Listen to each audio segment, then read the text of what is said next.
बिस्मिल्लाहिर्रहमानिर्रहीम। मैं हूं मोहम्मद अहमद हुसैनी और आप देख रहे हैं THA TV।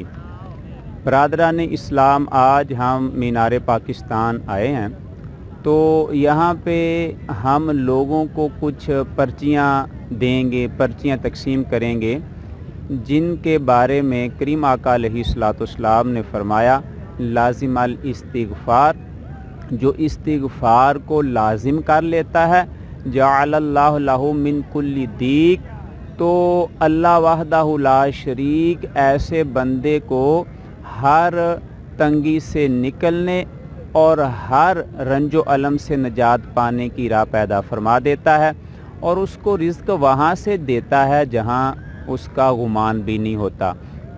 तो इस्तिग़फ़ार हमने फ़ोटो कापी करवाया हुआ है, पर्चियाँ हमारे पास मौजूद हैं, वो हम लोगों को तकसीम करेंगे ताकि वो अपनी मुश्किलात को हल कर सकें। किसके ज़रिए? इस्तिग़फ़ार के ज़रिए।